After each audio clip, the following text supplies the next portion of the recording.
Hi everyone, welcome back to DK Sharma education hub. तो हमने revision start कर दिया है अपने एंशियंट हिस्ट्री का, जिसमें हम इंडस वैली सिविलाइजेशन और उससे पहले स्टोन एज के बारे में कंप्लीट कर चुके हैं। तो यहाँ पे हम मेंस पे फोकस नहीं कर रहे ज़्यादा अभी, तो वी आर जस्ट फोकसिंग जो प्रीलिम्स पॉइंट ऑफ व्यू से हमें चीज़ें पता होनी चाहिए एटलीस्ट। तो आज हम शिफ्ट कर रहे हैं टुवर्ड द वैदिक एज। ठीक है, वैदिक काल भी जिसको बोलते हैं। टाइम पीरियड अगर इसका देखेंगे तो 5000 से लेके 600 BCE तक चलेगा। ठीक है, 1500 से 600 BCE तक। दो फेजेस में हम इसको डिवाइड करके चलते हैं। एक को हम बोल देते हैं ऋग वैदिक पीरियड। क्यों बोलते हैं ऋग वैदिक पीरियड? बिकॉज ऋग वेदा इस टाइम पे कंपाइल हुए थे। ऋग वेदा के साथ दो और वेद यहाँ पे कंपाइल होते हैं। First one was Rigveda, second आता है आपके पास यजुर्वेद, एंड देन एक और था दैट इज सामवेद। ठीक है, एंड दूसरा जो फेज़ आता है इसका, उसको हम बोल देते हैं लेटर वैदिक पीरियड। लेटर वैदिक पीरियड में आप नोटिस करोगे कि अथर्ववेद को कंपाइल किया गया था, यानी कि वेदस के बाद एक और वेद ये कंपाइल करा गया था। अब जो टाइम पीरियड रहेगा ऋग वैदिक पीरियड का, वो 1500 से लेके 1000 BCE तक रहेगा। और वहीं पे अगर आप नोटिस करोगे लेटर वैदिक पीरियड का, तो 1000 से लेके 600 BCE तक रहेगा। 600 BCE तक रहेगा। ठीक है, और आई वुड सजेस्ट अगेन कि ये PDF मैं शॉर्टकट में आपको प्रोवाइड कर दूंगी टेलीग्राम चैनल के ऊपर, बट इफ़ पॉसिबल तो अपना पेन और पेपर लेके रखो और साथ साथ में लिखते भी चलो। कुछ पॉइंट्स आपको अगर याद रह जाए अभी तो अच्छी बात है। ठीक है, अब क्या होता है कि ये बोला जाता था कि ये जो ऋग्वेद है इसको लिखा गया था बाय नॉन ह्यूमंस, यानी कि कहीं ना कहीं इसको भगवान से जोड़ दिया जाता था। ठीक है, तो वन बाय वन देख लेते हैं कि क्या क्या हर एक वेद के अंदर पार्ट्स होते हैं। बोलते हैं कि जितने भी वेद हैं, बेसिकली जो 4 वेद हम देखते हैं उसमें हमें कुछ इंपॉर्टेंट चीज़ें नोट डाउन करनी होती हैं, यानी कि वेद और उसका इम्पॉर्टेंट स्कॉलर कौन था, स्कॉलर के बारे में पता होना चाहिए। ब्राह्मणास के बारे में पता होना चाहिए। ब्राह्मणास के बाद हम देखेंगे किस वेद का कौन सा उपवेद है, तो वो भी हमें पता होना चाहिए, यानी कि उप वन सेकेंड दैट इज़ उपवेद। हर एक वेद का एक अपना उपवेद भी होता है, तो उसके बारे में भी हमें पता होना चाहिए। और फाइनली उस उपवेद का स्कॉलर कौन था उसके बारे में भी पता होना चाहिए। तो सबसे पहले एज यूजुअल हम फोकस करेंगे ऋग्वेद के ऊपर। ऋग्वेद पे फोकस करने से पहले एक टर्म आपको पता होनी चाहिए। ये बोला जाता था कि ये जो शुरू के 3 वेद हैं ये द्विजा हैं। द्विजा, ठीक है, इनको द्विजा बोला जाता था, यानी कि जो प्योर पीपल होते थे उन्होंने इसको लिखा था, सॉर्ट ऑफ उससे कंपेयर कर दिया जाता था। नाउ ऋग्वेद की अगर स्कॉलर की बात करें या पंडित की बात कर लें तो वो थे होत्री। कौन थे? होत्री, ऋग्वेद के। वैसे ही अगर यजुर्वेद की बात करें तो Y for Yajur, Y for युद्ध। युद्ध से इसको आप याद रख सकते हो, यानी कि वॉर। तो वॉर की जो कलर है वो कहीं ना कहीं आपको यजुर्वेद के अंदर देखने को मिलेंगी। एंड इसके जो स्कॉलर आएंगे वो कौन आएंगे? अर्धवायु। कौन आ जाएंगे? अर्ध वायु। किसके आगे? यजुर्वेद के। एंड वैसे ही अगला वेद आता है हमारे पास, दैट इज सामवेद। सामवेद के जो स्कॉलर थे वो आ जाएंगे उदगाथा। अब देखो, गाथा कहीं ना कहीं सॉन्ग को रिप्रेजेंट कर रहा है ना, तो सामवेद याद रख लेना कि इसके जो स्कॉलर थे वो थे उदगाथा। और लास्ट में हमारा जो वेद आता है दैट वाज अथर्ववेद। अथर्ववेद के जो स्कॉलर थे वो माने जाते हैं ब्रह्मा। तो होत्री, अर्धवायु, उदगाथा एंड ब्रह्मा, तो ये 4 वेदों के हमने देख लिए स्कॉलर कौन कौन थे। वैसे ये बोला जाता है हर एक वेद के अंदर ब्राह्मणा होते हैं। तो जैसे ऋग्वेद है उसके अपने ब्राह्मणाज होंगे, यजुर्वेद है उसका अपना ब्राह्मणाज होगा, सामवेद के अपने ब्राह्मणाज होंगे, अथर्ववेद के अपने ब्राह्मणाज होंगे। तो ऋग्वेद के अंदर हम देखते हैं कि हमें 2 जो है ब्राह्मणाज मिलेंगे। एक से याद रख लो इसको, ए से बनता है ऐत्रेय, ऐत्रेय ब्राह्मण आ गया, और के से बनता है कौशितकी, कौशितकी, ये बन गया फर्स्ट। ठीक है, ऋग्वेद के क्या क्या ब्राह्मणाज आ गए? एक ही ऐत्रेय और दूसरा आ जाएगा कौशितकी। वैसे ही यजुर्वेद का अगर देखें तो बहुत इंपॉर्टेंट है, जिसको हम बोलते हैं सतपथा ब्राह्मणा। इसके अलावा एक और आता है जिसको हम बोलते हैं तैत्तरीय ब्राह्मणा। क्या बोल देते हैं? तैत्तरीय ब्राह्मणा। वैसे ही सामवेद का अपना ब्राह्मणा है जिसको हम बोल देते हैं पंचविंशा। पंचविंशा, पंचविंशा। और जो अथर्ववेद है उसके ब्राह्मणा को हम बोल देते हैं गोपथा। अब हर एक वेद के अंदर उपवेद भी आएंगे। जैसे ऋग्वेद का सबसे पॉपुलर जो आप सभी को पता है दैट इज आयुर्वेद। आयुर्वेद के जो स्कॉलर माने गए हैं वो बोला गया है प्रजापति को, प्रजापति। उसके बाद अगला देखें अगर यजुर्वेद। यजुर्वेद मैंने बोला ना, Y for Yajur and Y for युद्ध। युद्ध में क्या चाहिए होता है आपको? धनुष चाहिए होता है ना, तो जो धनुर्वेद है वो किसका उपवेद है? यजुर्वेद का, धनुर्वेद। और जो धनुर्वेद के स्कॉलर आ जाएंगे वो आ जाएंगे आपके पास विश्वामित्र। एंड इवन अगर आपको स्लो लगे वीडियो तो आप 1.5x के ऊपर इसको मूव कर लो। एंड इसके बाद आते हैं सामवेद के ऊपर। सामवेद का जो उपवेद है उसको बोलते हैं हम गंधर्व वेद। ठीक है, गंधर्व वेद जो है ये उपवेद आ जाता है सामवेद का। और इसके जो स्कॉलर हमें मिलेंगे वो हैं नारद। नारद गाते रहते थे ना, नारायण नारायण, तो उससे याद रख लेना। एंड अथर्ववेद की अगर हम बात करें उपवेद की, तो वो आ जाता है हमारे पास शिल्पवेद। एंड शिल्पवेद के जो स्कॉलर हुआ करते थे वो थे विश्वकर्मा। ठीक है, वैदिक पीरियड का हम सिर्फ पहले लिटरेचर सा देख रहे हैं और बाकी सारी चीज़ें इसमें भी आती रहेंगी। इसके अलावा कुछ एक स्टोरीज़ हम देखते हैं कि वो फॉरेस्ट में भी लिखी गई, और जो फॉरेस्ट में लिखी गई ना उनको बोल दिया अरण्यकास। ठीक है, अरण्यकास क्या थी? ये थी फॉरेस्ट में लिखी गई थी, यानी कि जो गुरु होगा वो शिष्य के साथ बैठेगा, कहाँ पे? फॉरेस्ट में बैठेगा, और वहाँ पे ये फिर कंपाइलेशंस करेंगे इस तरह से। तो ऐसी बुक्स जो कहाँ पे लिखी गई थी? फॉरेस्ट में लिखी गई थी। अब देखो, ऋग्वेद का भी अरण्यका है, ठीक है, सामवेद का भी अरण्यका है, यजुर्वेद का भी अरण्यका है, बट अथर्ववेद का कोई भी अरण्यका नहीं मिलता। तभी तो उसको लेटर वैदिक में डाल दिया कि बाद में घर वर बन चुके थे, स्कूल्स थे, प्रॉपर गुरुकुल्स जिनको बोलते थे, तो वो लोग वहीं पे पढ़ा करते थे। तो इन सभी का क्या है? अरण्यका है, यानी कि फॉरेस्ट स्टोरीज़ हैं, फॉरेस्ट बुक हैं, बट अथर्ववेद के केस में आपको ये नहीं मिलती। That is about the Aranyaka. इसके अलावा एक और चीज़ जो आप नोटिस करोगे वो थे वेदांग्स। क्या बोलेंगे? 1 सेकेंड, जिनको बोलते थे वेदांगास। अब देखो, वेदा का मतलब है वेद, अंगास का मतलब है लिम्स, ठीक है, बॉडी पार्ट्स। तो इनको बोला जाता था वेदों के लिम्स, बोल सकते हो आप, बेसिकली बॉडी पार्ट्स होते हैं ना, जैसे हमारे वैसे ही वेद के भी कुछ बॉडी पार्ट थे। यानी कि अगर आपको कोई स्पेसिफिक चीज़ पढ़नी है तो आप क्या करते थे? वेदांगास उठाते थे। एक आता है इसमें शिक्षा। शिक्षा को फनेटिक्स बोला जाता है, ठीक है, शिक्षा को बोल देंगे फनेटिक्स। उसके बाद शिक्षा के साथ आपके पास आ जाता है कल्प। अगर किसी को इंटरेस्ट था कि मुझे रिचुअल्स पढ़ने हैं, जैसे हमने गृह सूत्र की बात करी थी ना, वो सारे क्या थे? रिचुअल्स थे। तो एक पंचम ऋषि हुआ करते थे, पंचम ऋषि ने ये चीज़ स्टार्ट करी थी। पंचम ऋषि क्या चीज़ स्टार्ट करी? तो कल्पा के बारे में। एंड थर्ड जो आते हैं कल्पा के बाद वो आता है व्याकरण। क्या आता है? व्याकरण। व्याकरण आपको पता है ग्रामर है, और एक एग्जाम्पल मैंने आपको स्टार्टिंग में दिया था, अष्ट अध्यायी। एक बुक थी अष्ट अध्यायी, किसने लिखी थी? पनिनी ने। किसने लिखी? पनिनी ने लिखी थी, ठीक है। और चौथा आ जाता है यहाँ पे ज्योतिष विद्या, यानी कि ज्योतिषा। ज्योतिषा भी आपको मीनिंग पता है, यानी कि एस्ट्रोलॉजी। एक राइटर पढ़ेंगे हम वारा मिहिरा के बारे में। वारा मिहिरा, इन्होंने लिखी थी बृहद संहिता। यहाँ पे लिख भी देती हूँ, बृहद संहिता। बृहद संहिता किसने लिखी थी? तो it was written by Varaha Mihira, ठीक है। उसके बाद पांचवा जो वेदांग आ जाएगा हमारे पास, दैट इज़ निरुक्त। निरुक्त का क्या मतलब है? मान लो कोई भी आपने ऋग्वेदा उठाया, पर आपको उसमें ना कुछ वर्ड्स पता नहीं चल रहे हैं क्या लिखे हैं, तो वो जो डिक्शनरी होती थी, जो एटाइमोलॉजी होती थी, वो कहाँ पे मिलेगी आपको? निरुक्त के अंदर मिलेगी। और जो लास्ट वेदांग है, टोटल ये 6 हैं, जो छठा आएगा हमारे पास वो आ जाता है छंद। CHANNDA। छंद को बोलते हैं मैट्रिक्स, यानी कि अगर आपको मैथमेटिक्स से रिलेटेड कोई भी चीज़ पढ़नी है तो वो आपको क्या उठाना पड़ता था? कौन सा वेदांग उठाना पड़ता था? तो इट वॉज छंद, ठीक है। वेदांगस के बाद एक टीचर को शब्द दिया गया था जिसको बोला जाता था उपाध्याय। क्या बोलते थे? उपाध्याय। ये टीचर हुआ करते थे। ये टीचर ऐसे टीचर थे जो 2 सब्जेक्ट्स पढ़ाया करते थे, एक तो वेदास को पढ़ा देते थे और दूसरे वेदांगास को पढ़ा दिया करते थे। तो उस टीचर का नाम क्या रख दिया? उपाध्याय। उपाध्याय, ठीक है। एंड इसके बाद हम पढ़ते हैं पुराण के बारे में। अब देखो, पुराण नाम से ही पता लग रहा है समथिंग विच इज़ ओल्ड। पुराण, पुराण का लिटरल मीनिंग देखें तो इसका मतलब होता है ओल्ड। कई बार इसको बोल दिया जाता है वेदा ऑफ वेदास। वेदा ऑफ वेदास, यानी कि सभी चीज़ों की आपको कंपाइलेशन कहाँ पे मिल जाती है? पुराणास के अंदर मिल जाती है। कुछ हिस्टोरियन इसको 5th वेदा भी कहते हैं, बट जनरली हम इसको वेदास में इंक्लूड नहीं करते, पर कईयों का मानना है कि that it is a 5th वेदा। वैसे अगर टोटल बात करें तो पुराणास हमारे पास 18 हैं। कितने हैं? 18। लोमश ऋषि जो हुआ करते थे,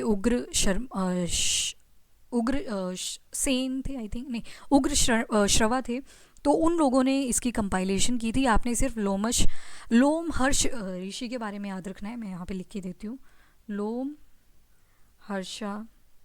ऋषि। तो कहीं ना कहीं इन्होंने कंपाइलेशन करी थी पुराणास की। एग्जाम्पल के लिए आप 1-2 याद रख सकते हो, जैसे कि एक आता है विष्णु पुराण। क्या आता है, विष्णु पुराण, अग्नि पुराण, मत्स्य पुराण, फिर इसके अलावा वायु पुराण, ये सारे पुराण आपने सुने होंगे, 18 हैं ये बेसिकली। विष्णु पुराण के अंदर आपको किसके बारे में पता चलता है, मौर्यंस के बारे में। विष्णु के बाद आप मत्स्य, मत्स्य होती है फिश, तो मत्स्य पुराण की अगर मैं बात करूँ तो उसमें आपको सतवाहनास का पता चलेगा। सतवाहनास, गौतमी पुत्र सतकर्णी वगैरह जो आए थे, नहापना को किल कर दिया था उन्होंने, ठीक है, उनके कॉइन्स को काउंटर स्ट्रक करा था, वो आगे चल के अभी देखेंगे सतवाहनास के बारे में। एंड इसमें 10 अवतार्स भी मेंशन करे हैं। किसके 10 अवतार, तो कृष्ण के, कृष्ण के 10 अवतारों के बारे में मेंशन करा गया है in the Matsya Purana. And एक और एग्जाम्पल यहाँ पे आप मेंशन कर सकते हो, वो है आपका वायु पुराण। वायु पुराण में एक और वंश की बात करी गई है, दैट इज़ द गुप्तास, ठीक है। और जो फीमेल और लो कास्ट हुआ करती थी उनको पुराणास को पढ़ने नहीं दिया जाता था। फीमेल आ गई, लोअर कास्ट आ गई, दलित वगैरह आ गए, उनको बोला जाता था कि आप जो है इन लिटरेचर्स को नहीं पढ़ सकते, ठीक है। इसके अलावा 5 महापुराण भी आते हैं, 5 महापुराण, ठीक है। 5 महापुराण में आप एक पढ़ते हो वंशाणुचरिता, ठीक है। फिर आता है आपके पास मानवंतरास, ठीक है। वंशा में बेसिकली ये देखा जाता है कि कैसे वर्ल्ड की क्रिएशन हुई थी। वंशा का मतलब है कि वर्ल्ड की क्रिएशन कैसे हुई। सेकंड आता है वंशाणुचरिता। वंशाणुचरिता में क्या बोला जाता है कि वर्ल्ड जो था एक बार बना, फिर दोबारा से इसकी रिकंस्ट्रक्शन हुई, डन। तो वंशा आ गया, वंशाणुचरिता आ गया। उसके बाद हम देखते हैं मानवांतरास। मानवांतरास पे हम बात करते हैं कि जो है आपके, just give me a second,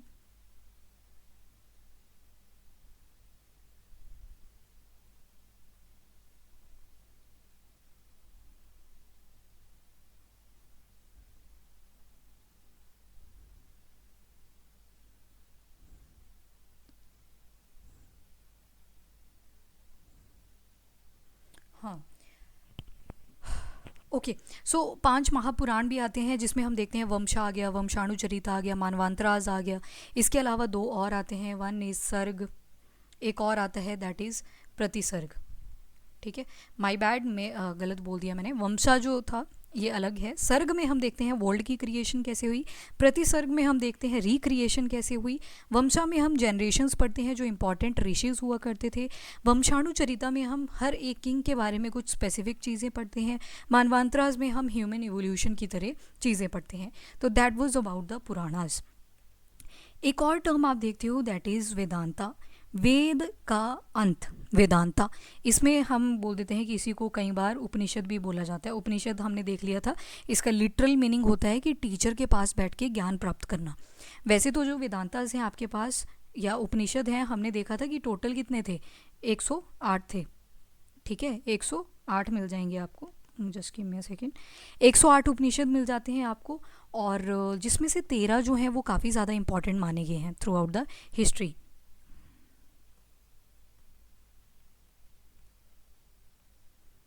one second guys, फिर से खराब हो गया।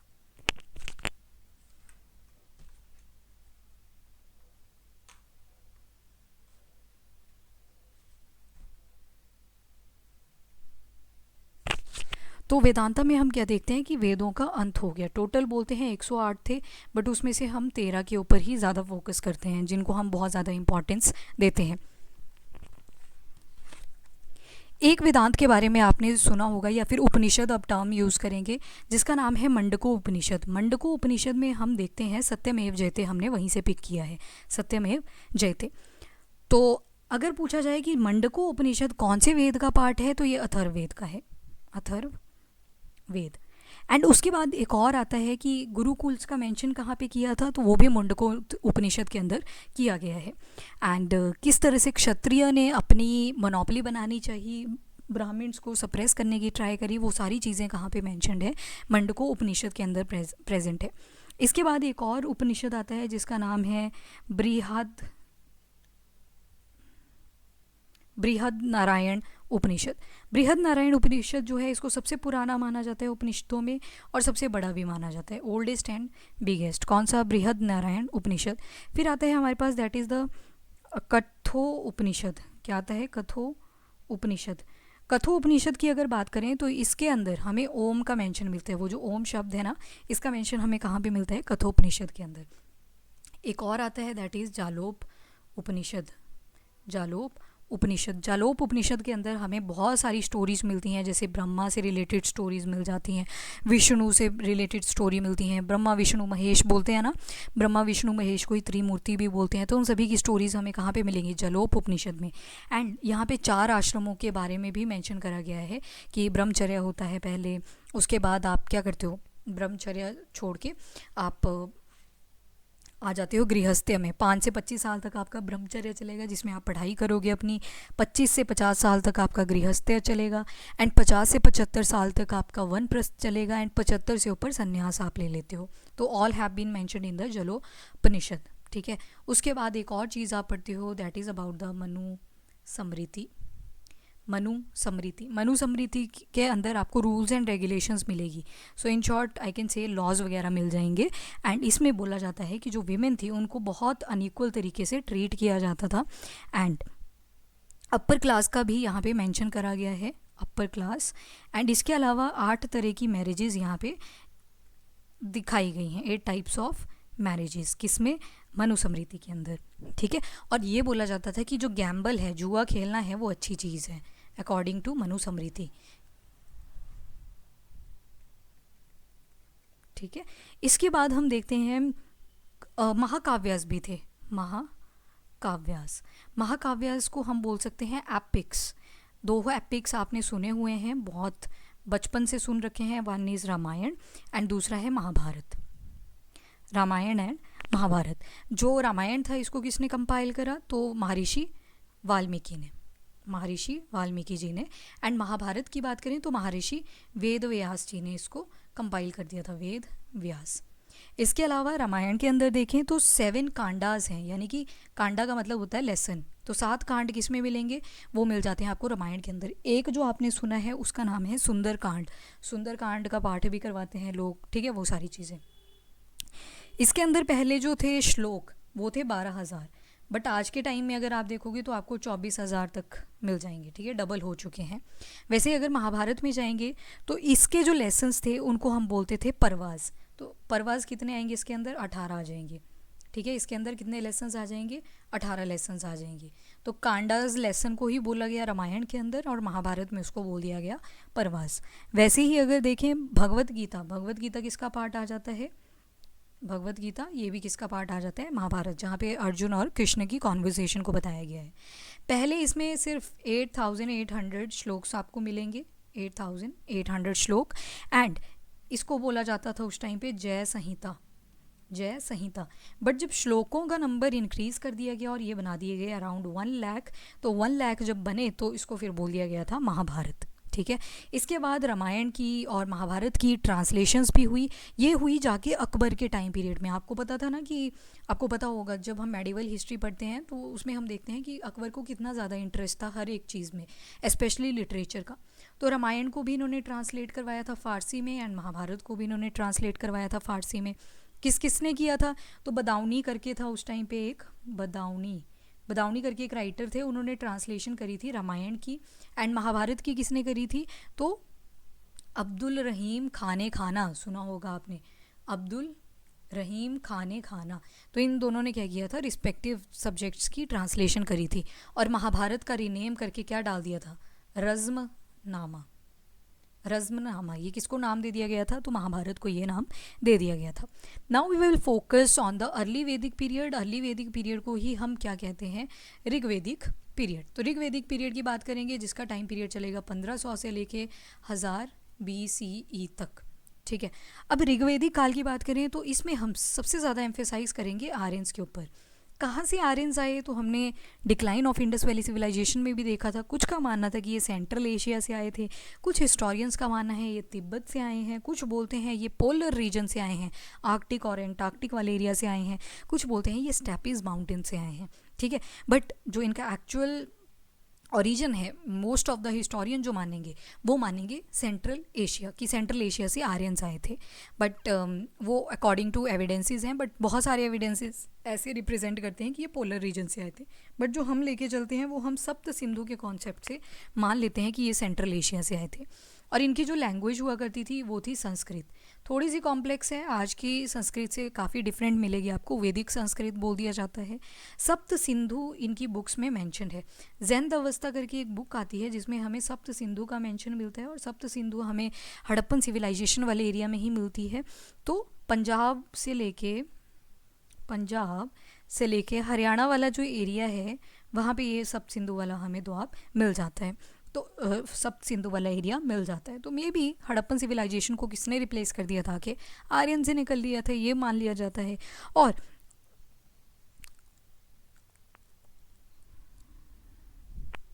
चलो ठीक है, तो ये स्टार्टिंग की कुछ चीज़ें हैं। जैन अवस्था एक बुक है जिसके अंदर हमें बहुत सारी सिमिलैरिटीज़ मिलती हैं, जैसे हमारा ऋग्वेद है। और कुछ टर्मिनोलॉजीज़ हमें ऋग्वेद के अंदर मिलती हैं, जैसे कि दासाज। दास क्या होता है, स्लेव, ठीक है। वैसे ही एक और मिलती है, उसको बोलते हैं दास्यूज। तो दासाज को बोला जाता था मे बी स्लेव्स थे। वहीं पे दास्यूज की अगर बात करें, इनको बोल दिया जाता है कि इंडिया के सब कॉन्टिनेंट में ये लोग ऑलरेडी रह रहे थे, इंडियन सब कॉन्टिनेंट में ऑलरेडी ये लोग रह रहे थे, तो उनको टर्म दे दी गई दास्यूज। दास्यू हत्या यानी कि किलिंग ऑफ स्लेव्स, उसको बोल दिया दास्यू हत्या, ठीक है।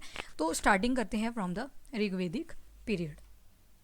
ऋग्वेदिक पॉलिटी की अगर बात करें तो जो चीफ हुआ करता था उस टाइम पे ट्राइबल सिस्टम चला हुआ था, और जो यहाँ पे चीफ मिलेगा ना आपको, उसको टर्म दे दी जाती थी राजन, उसको टर्म दे दी जाती थी राजन।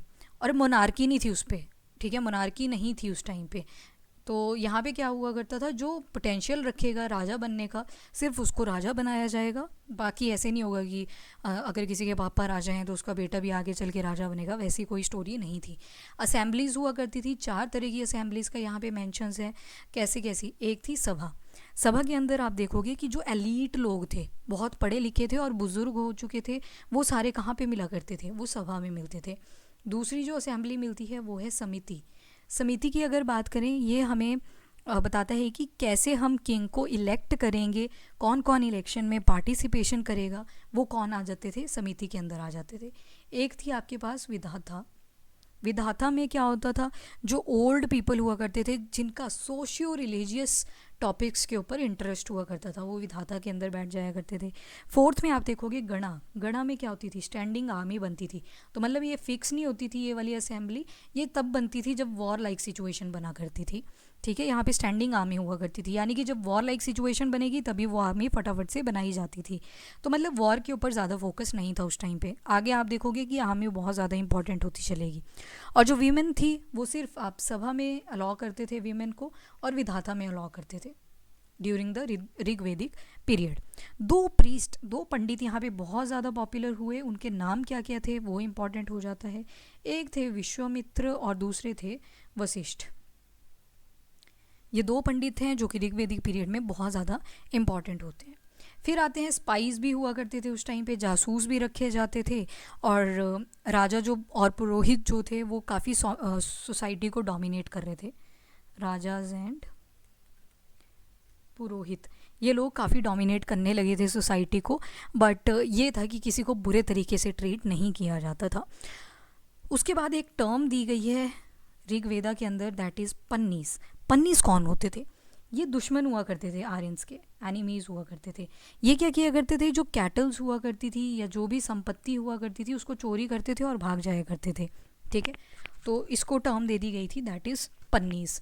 फिर इसके लिए ही फाइट भी करी जाती थी। तो टेम्परेरी जो अभी देखा ना हमने, गण बनाए जाते थे और फटाफट से एक आर्मी तैयार होती थी, और उस आर्मी का काम होता था जो पन्नीज आए थे उनको डिफीट करना, ठीक है। इसके बाद हम देखते हैं ऑक्यूपेशन। अगर देखें इनकी क्या क्या ये लोग काम किया करते थे, तो ऑक्यूपेशन में सबसे जो पहला था इनका वो था पेस्टोरलिस्ट। चराहे हुआ करते थे ये, पेस्टोरलिस्ट। इसके बाद नोमैडिक ट्राइब्स भी आपको मिलेंगी, यानी कि एक जगह से दूसरी जगह पे भी जाया करते थे, और जहाँ पे ग्रास अवेलेबल होगी वहीं पे अपने एनिमल्स को ले जाया करते थे। तो यहाँ से अगर नोमैडिक थे तो सेटल्ड लाइफ होगी या नहीं होगी, ऑब्वियसली नहीं होगी, ठीक है, जब एक जगह से दूसरी जगह पे जा रहे हैं। एग्रीकल्चर वॉज प्रेजेंट, एग्रीकल्चर भी प्रेजेंट था। Agriculture was present. कैसे पता लगता है? इनको शिफ्टिंग कल्टीवेशन का आइडिया था। एग्रीकल्चरल एविडेंसेस हमें मिले हैं। एक टर्म मिलती है ऋग्वेद के अंदर जिसको बोला जाता है वाप।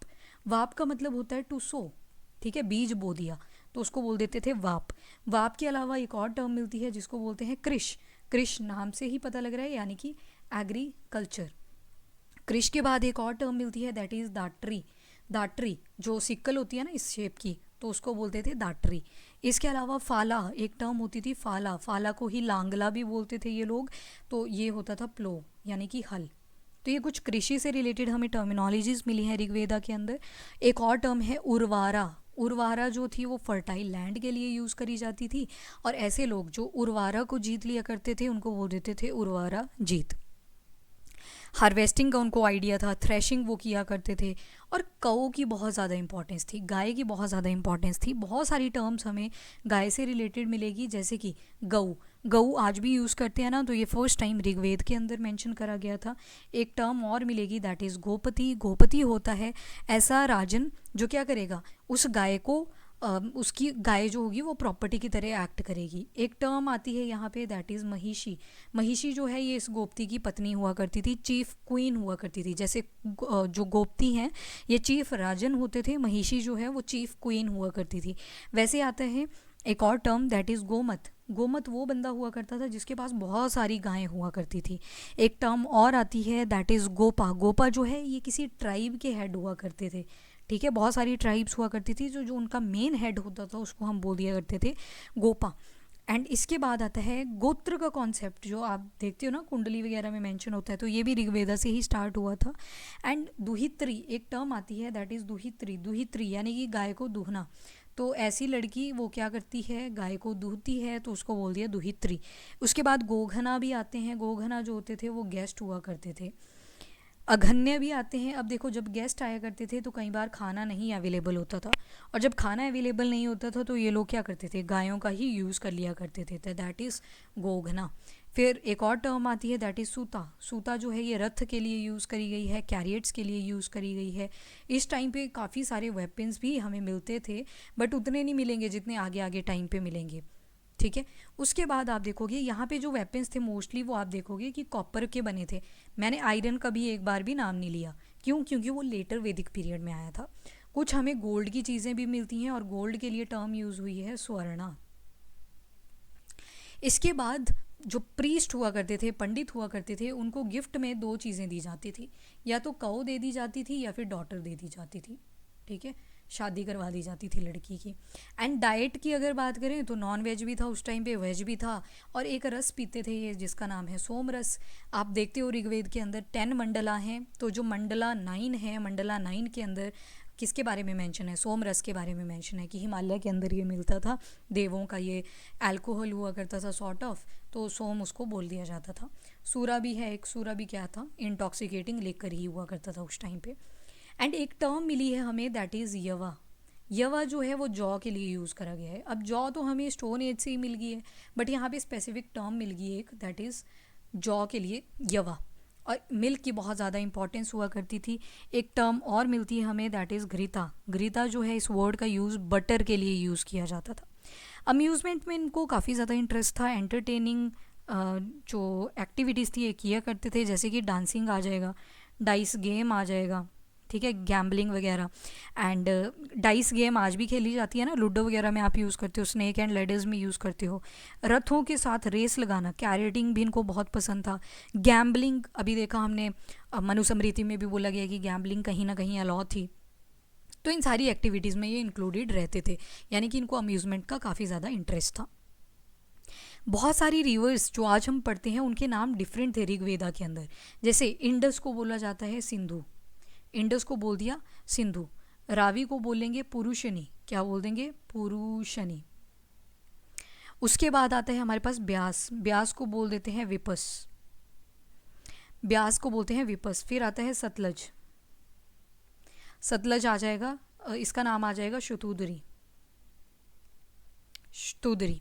फिर उसके बाद आएगा झेलम, झेलम को बोलते थे वितस्ता, झेलम को क्या बोलते थे, वितस्ता। चेनाब का नाम था अस्किनी, चेनाब का नाम था अस्किनी। फिर उसके बाद एक और रिवर आती है गोमल, गोमल का नाम था गोमती, गोमल का नाम था गोमती। यमुना और गंगा का नाम बहुत कम मेंशन है, सिर्फ 2 या 1 बार मेंशन है, ठीक है। घाघर रिवर आती है, घाघर को बोला जाता था, घाघर को बोला जाता है ऋग्वेदा के अंदर दृष्टावधि, दृष्टावधि, दृष्टावधि, ठीक है। सो ये सारी टर्मिनोलॉजीज रिवर्स के कॉन्टेक्स्ट में हमें कहाँ पे मिलती हैं, ऋग्वेदा के अंदर मिलती हैं, ठीक है। तो ये वैदिक नाम हुआ करते थे। अगर ऋग्वेदिक रिलीजन की बात करें, यानी कि पूजा पाठ भी तो करते होंगे, तो किसकी करते थे वो चीज़ देख लेते हैं यहाँ पे। तो एक चीज़ तो क्लियर थी, इनकी कोई टेम्पल वर्शिप नहीं हुआ करती थी, क्योंकि हमें कोई आइडल नहीं मिलता, तो टेम्पल वर्शिप नहीं थी, आइडल भी नहीं मिलता है। हाँ, नेचर की वर्शिप किया करते थे ये, नेचर की वर्शिप बहुत ज़्यादा करते थे। अब जो मेन गॉड्स थे इनके, वो एक तो गॉड आ जाते हैं इंद्र, ठीक है। इंद्र को एक और नाम से जाना जाता है, दैट इज़ पुरांदर। पुरांदर का मतलब होता है ऐसा पर्सन बोलेंगे यहाँ पे जो क्या कर सकता है, फोर्ट्स को डिस्ट्रॉय कर देता है, जो किलों को ख़त्म कर देता है। तो स्लेयर ऑफ फोर्ट किसको उपाधि दी गई थी, तो इंद्र को दी गई थी, स्लेयर ऑफ फोर्ट्स। इसके बाद एग्रीकल्चर में ये इन्वॉल्व थे, तो एग्रीकल्चर को भी पूजा करते थे। सोमरस हम देखते हैं डिवाइन ड्रिंक ये बोलते हैं उसको। एंड वरुण की ये पूजा किया करते थे। वरुण कौन थे, तो लॉर्ड ऑफ वाटर थे। वरुण क्या थे, लॉर्ड ऑफ वाटर थे। गायत्री मंत्र किस देवी से एसोसिएटेड है, सवित्री माँ से एसोसिएटेड है। सावित्री की ये पूजा किया करते थे, पृथ्वी की ये पूजा किया करते थे। गायत्री मंत्र से रिलेटेड है आपकी सावित्री देवी। और जो गायत्री मंत्र है इसके बारे में मेंशन है इन मंडल नंबर 3 ऑफ ऋग्वेदा, ठीक है। ये भी ध्यान में रख लेना थोड़ा सा। और मुंडको उपनिषद में हमने क्या देखा था, तो सत्यमेव जयते उसमें मेंशन था।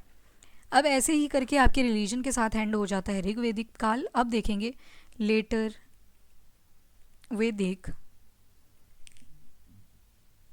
पीरियड। तो इसका टाइम चलेगा फ्रॉम 1000 टू, कई जगह पे 500 मिलेगा, पर हम यूज़ करेंगे 600 BCE, क्योंकि मैक्सिमम में यही मिलता है आपको, ठीक है। अब लेटर वैदिक पीरियड की बात करें तो यहाँ पे भी बहुत सारे टेक्स्ट कंपाइल हुए, दैट इज सामवेद, यजुर्वेद, अथर्ववेद, ये सारे एक्सटेंट होते सारे कंपाइल होते गए। और आप देखोगे पंजाब वाले एरिया से लेके, पंजाब वाले एरिया से लेके ये कहाँ तक एक्सटेंड कर गए थे, तो यूपी का जो वेस्टर्न पार्ट है वहाँ तक। कुछ बिहार के विधिला वगैरह भी मिलेंगे हमें जहाँ पे एविडेंसेस मिलते हैं। तो इम्पॉर्टेंट साइट्स जो लेटर वैदिक पीरियड से रिलेटेड हैं, एक आ जाती है आपके पास अतरंजी खेड़ा, बहुत सारे एविडेंसेस लेटर वैदिक पीरियड के मिलते हैं यहाँ पे। एक आती है अही छत्र, इसके अलावा आती है हस्तिनापुर, ठीक है, कुरुक्षेत्र। ये सारी की सारी टर्म जो हैं वो लेटर वैदिक पीरियड से एसोसिएटेड है। अब इनका पॉलिटिकल अगर स्ट्रक्चर देखें तो ये जो हैं जनपद के ऊपर ज़्यादा फोकस थे। ऋग्वेदा में जना के ऊपर फोकस थे, ये जनपदा के ऊपर फोकस्ड हैं। क्यों, इनके लिए अब territory is more important than cow. पीछे हमने देखा गाय की कितनी ज़्यादा इंपॉर्टेंस थी, पर अब ये एक टर्म यूज़ करते हैं यहाँ पे, दैट इज़ राष्ट्र। राष्ट्र किसके लिए यूज़ होती है, तो टेरिटरी के लिए यूज़ होती है, जिसको जनपद भी बोला जाता है। फॉर द फर्स्ट टाइम राष्ट्र शब्द यूज़ होता है लेटर वैदिक पीरियड के अंदर। तो अब ये गाँवों के ऊपर ना फोकस करके अपनी प्रॉपर्टी के ऊपर ज़्यादा फोकस करने लगे थे। अब यहाँ पे हमने समितिज देखी थी ऋग्वेदिक पीरियड में, सभा, समिति। तो अब सभा और समिति ही बचे, और जो विधाता और गणा थी वो दोनों क्या होगी, ख़त्म होगी, ठीक है। उनमें कोई जो है उन दोनों में से कोई भी नहीं बची। और जो वीमेन थी वो अब किसी भी असेंबली के अंदर पार्टिसिपेशन नहीं करती थी, ठीक है। उसके बाद बहुत सारे सेक्रीफाइसेस इन्होंने शुरू कर दिए, जिनको हम बोलते हैं वैदिक सेक्रीफाइसेस। वैदिक सेक्रीफाइसेस में आप 3 तरह के सुनते हो। एक आता है अश्वमेधा। अश्वमेधा में क्या किया जाता है, एक टेरिटरी बना दी जाती है और अपना घोड़ा राजा छोड़ देता है खुला, और जहाँ तक वो घोड़ा जाता है वो सारी टेरिटरी उस किंग की हो जाती है। एक आती है राजसूय। राजसूय में क्या किया जाता है, कोरोनेशन होती है किंग की, मतलब राजा के बिहाफ पे ब्राह्मण बैठा होता है, सारे पाठ पूजा करता है, तो दैट इज़ राजसूय। उसके बाद एक और आती है जिसको बोलते हैं वाजपेय। वाजपेय में क्या किया जाता है, कैरियट रेसिंग होती है, और कैरियट रेसिंग जो होती है वो राजा के अपने ही लोगों के साथ करी जाती है, और राजा को ही जितवाया जाता है कि राजा तुसी ग्रेट हो, that sort of thing. And अगर आर्मी की बात करें तो कोई स्टैंडिंग आर्मी आपको यहाँ पे नहीं मिलती, नो स्टैंडिंग आर्मी। इंस्टेड यहाँ भी आपको मिलेंगे मिलिशिया। यहाँ पे पहले तो स्टैंडिंग आर्मी ख़त्म होगी, जबकि ऋग्वेदिक पीरियड में क्या थी, स्टैंडिंग आर्मी प्रेजेंट थी। यहाँ पे मिलिशिया ग्रुप बन चुके हैं, मिलिशिया, ठीक है, मिलिशिया मास्टर। तो अब एक ट्राइब बना दी जाएगी, उसके मेंबर ही फाइट में पार्टिसिपेशन करेंगे। ऋग्वेदिक में क्या होता था, जब वॉर लाइक कंडीशन होती थी तो सारे एकजुट हो जाते थे। इसके अलावा प्रीस्ट के लिए एक टर्म यूज़ करी गई जो हम पहले भी देख चुके, पुरोहित। टैक्स कलेक्टर, एक टर्म आती है टैक्स कलेक्टर के लिए, टैक्स कलेक्टर, जिसको बोला गया संग्रहित्री, संग्रहित्री, ठीक है, टैक्स कलेक्टर। वैसे ही रेवेन्यू कलेक्टर होता था जो, उसके लिए एक और टर्म दे दी गई, दैट इज भागा दूगा, भागा दूघा। फिर आता है कैरेटियर, सूता, ठीक है, सूता, उसको सूता बोलते हैं। स्पाइज, स्पाइज यानी कि जासूस जो हुआ करते थे, उनके लिए टर्म दे दी गई दूतास। वैसे ही एक और टर्म मिलेगी आपको महिषी, वो हमने ऋग्वेदिक पीरियड में भी देखे, चीफ क्वीन को बोलते थे महिषी। कारपेंटर के लिए एक टर्म दे दी गई, दैट इज तक्षाण, कारपेंटर को बोला गया। और जो विलेज का हेड हुआ करता था उसको बोल दिया गया ग्रामीणी, विलेज हेड को क्या बोला, ग्रामीणी। और वहाँ पे जो गौओं का हेड होता था उसको बोल दिया था गोपत, ठीक है। और गोमत कौन था, जिसके पास बहुत सारी गायें थी, तो यहाँ पे आ जाएगा ग्रामीणी, विलेज का जो हेड होता था। वैसे ही अगर घर का कोई हेड है, दादू दादी, दादू या पापा जो भी हैं, तो उनको बोल दिया गया कुलपति। कुलपति की जगह गृहपति भी यूज़ हुआ है, ठीक है, दोनों सेम ही है। फैमिली के हेड को बोला गया कुलपति या गृहपति। वैसे ही एक और टर्म हुई, दैट इज व्रजापति, व्रजापति। व्रजापति को बोला ऐसे ऑफिसर जो क्या करते थे, जो जब एनिमल्स चराया करते थे, चारा खाते थे अपना, तो उनके ऊपर चेक रखता था ये। स्थापति एक टर्म यूज़ हुई, ये जज के लिए यूज़ हुई थी, स्थापति। एंड सेनानी यूज़ हुई, जो कमांडर इन चीफ हुआ करता था, उसके लिए सेनानी टर्म यूज़ कर दी गई। और जो राजा थे ना, राजा को according to direction different different नाम दिए गए थे। जैसे कि अगर आप नॉर्थ वाले पार्ट में जाओगे तो वहाँ पे राजा का नाम रखा गया विराट, ठीक है, उनको विराट बोला जाता था, राजा की जगह विराट बोला जाता था। ईस्ट डायरेक्शन में जाओगे तो वहाँ पे आपको एक टर्म मिलेगी, दैट इज़ सम्राट, क्या बोल देंगे, सम्राट। एंड अगर साउथ में जाओगे आप तो उसको बोल देंगे भोजा, राजा को क्या बोल देंगे, भोजा। एंड फाइनली वेस्ट में अगर जाओगे तो उधर बोल देंगे सूरत, स्वारत, स्वारत, ठीक है। अकॉर्डिंग टू डायरेक्शन राजा को डिफरेंट डिफरेंट टर्म से जाना जाने लगा। अगर इनकी इकॉनमी देखें, किस चीज़ से ये अर्निंग्स वगैरह किया करते थे, तो वो देख लेते हैं। तो ट्रेड हुआ करता था उस टाइम पे, ठीक है। आए भी तो सेंट्रल एशिया वाले एरिया से थे, तो ट्रेडिंग यहाँ पे काफ़ी ज़्यादा थी, बट ज़्यादा भी नहीं मिलेगी आपको कि फ़ॉरेन रोम वगैरह तक पहुँचेंगे, इतनी ज़्यादा नहीं मिलेगी, आसपास में ट्रेडिंग मिल जाती थी। यूजुअली करेंसी यूज़ नहीं करते थे, पर बार्टर सिस्टम वाज देयर, ठीक है। अगर आपको राइस चाहिए तो आप दूसरे से राइस ले लोगे और इन रिटर्न उसको वो चीज़ दे दोगे जो उसको चाहिए। तो इस केस में क्या होता था, दोनों तरफ कुछ ना कुछ होना चाहिए। एक आती है term, that is Nishank. Nishank, Nishank में क्या होता था, इसको बोला जाता है कि हम श्योर नहीं है कि ये करेंसी थी या फिर ये एक प्रेशियस मेटल था। तो इसके ऊपर तो अभी तक डाउट है कि ये थी क्या चीज़, ये तो नहीं पता, बट हाँ, या तो करेंसी की तरह यूज़ किया जाता था या फिर प्रेशियस मेटल हुआ करता था। लैंडिंग ये लोग किया करते थे, उधारी दिया करते थे। लैंडिंग कैसे पता चली, क्योंकि 2-3 टर्म्स यूज़ हुई हैं, जैसे कि कुसी दिन, जो उधार दे रहा है लैंडर को बोल दिया गया कुसी दिन, लैंडर को क्या बोल दिया गया, कुसी दिन। एंड एक बोली गई टर्म, दैट इज सतमाना। सतमाना, सतमाना जो थी ये गोल्ड पीस के लिए यूज़ होती थी, सतमाना, ठीक है। और का इंटरेस्ट भी लगाया जाता था लोन्स के ऊपर।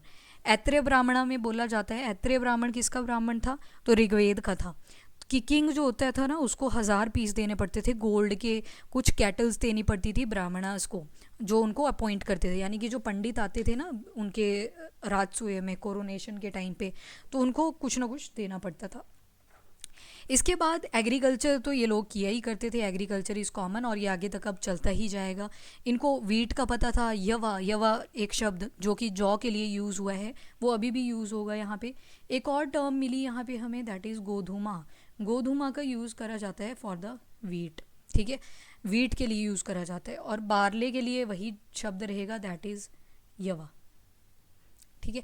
एंड राइस के लिए एक टर्म मिली हमें, दैट इज़ तंदुला, तंदुला के लिए, तंदुला किसके लिए मिली, तो राइस के लिए एक टर्म मिल जाती है हमें, राइस। ठीक है, क्राफ्ट भी थी उस टाइम पे, यानी कि पॉट्स बनाया करते थे ये लोग। डिफरेंट टाइप की पॉटरी मिल जाएगी आपको। कैसी कैसी मिलेगी, तो एक मिल जाएगी आपको पॉटरी के केस में, आप देखोगे 1 मिनट,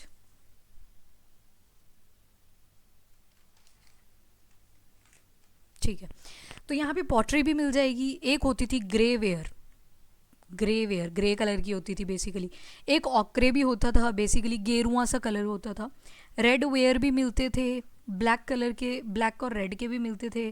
ब्लैक और रेड में क्या करा जाता था, पॉट का कलर रेड कर देंगे और ब्लैक से डिज़ाइनिंग कर देंगे। डोमेस्टिकेशन ये किया करते थे, इनके पास कैटल्स भी थे, एलिफेंट्स भी प्रेजेंट थे उस टाइम पे। कॉपर स्मिथ भी हुआ करते थे, ब्लैक स्मिथ भी थे। और यस, बहुत इंपॉर्टेंट डिस्कवरी होगी, that is of the iron. Iron की डिस्कवरी ड्यूरिंग लेटर वैदिक पीरियड ही मिलती है हमें। ठीक है, ऑक्यूपेशन के बेसिस पे हम बोलते हैं कि वर्ण सिस्टम आ गया। पहले वर्ण सिस्टम बनाया गया था on the basis of occupation, काम के बेसिस पे। जो काम आप करोगे, अगर आप पूजा पाठ करना चाहते हो तो आप क्या बन जाओगे, ब्राह्मण। बट अगर ब्राह्मण का लड़का आर्मी में जाना चाहता है तो उसको क्षत्रिय में काउंट करते थे। बट बाद में इसको कास्ट सिस्टम का रूप दे दिया गया था। पहले कैसे बने थे, ऑक्यूपेशन के बेसिस पे बने थे, बाद में ये चीज़ें चेंज होगी। तो जैसे पहले पे बोला जाता है कि भगवान जी के सर से निकले थे ब्राह्मणास, ठीक है, जिनको प्रीस्ट बोला गया। क्षत्रिय लिम्ब्स आ जाएंगे, बाजुएं, और बाजुएं वगैरह जो थी वो क्षत्रिय आ जाएंगी। धड़ वाले एरिया से वैश्यास आ गए, एंड फाइनली शूद्र। क्या बोला जाता था, ब्राह्मण हो गए, क्षत्रिय हो गए, वैश्य हो गए, इनको बोल दिया द्विजा, यानी कि ये ट्वाइस बॉर्न हैं, बहुत शुद्ध लोग हैं, दोबारा से इनका इसी में जन्म हो। ब्राह्मणा में आप देखोगे पुरोहित वगैरह आ गए, प्रीस्ट आ गए।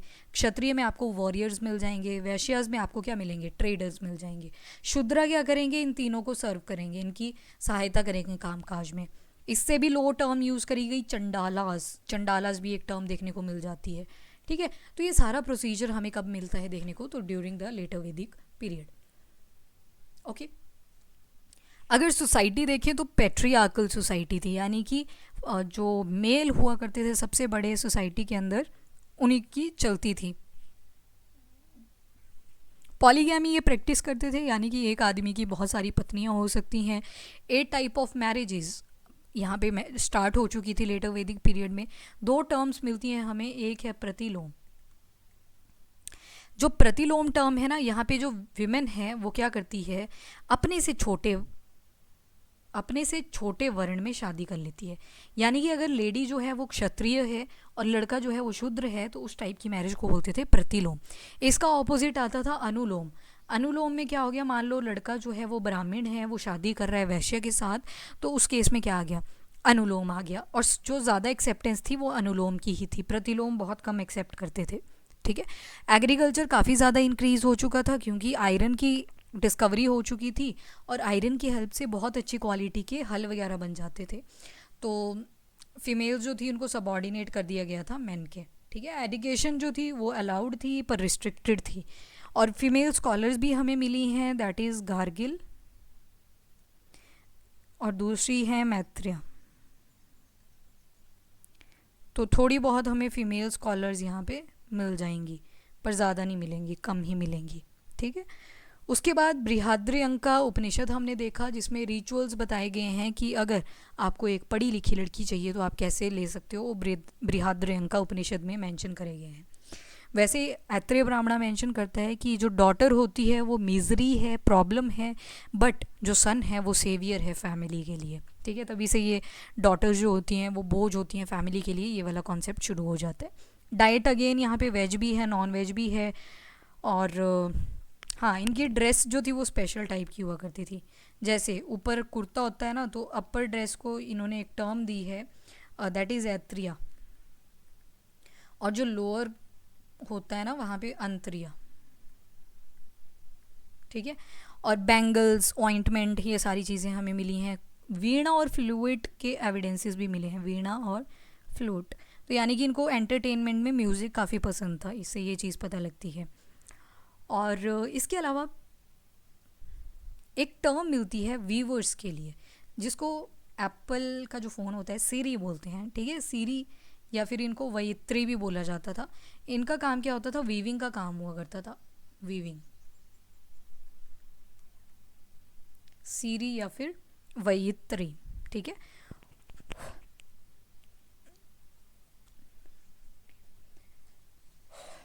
अब इसके बाद रिलीजन देख लो, जहाँ पे हमने ऋग्वेदिक पीरियड में देखा इंद्र थे, वरुण थे, सावित्री थी, इन सभी के बारे में हमने पढ़ा। बट अब यहाँ पे आप नोटिस करोगे कि जो रिलीजन है वो पूरी तरह से चेंज हो गया, ठीक है। रिलीजन जो है वो चेंज हो गया, और अब जो इम्पोर्टेंस दी जाने लगी वो विष्णु को दी गई, उसके अलावा रुद्र को दी गई, Rudra God of animals, Prajapati को दी गई, जिनको क्रिएटर भी बोला जाता है, प्रजापति।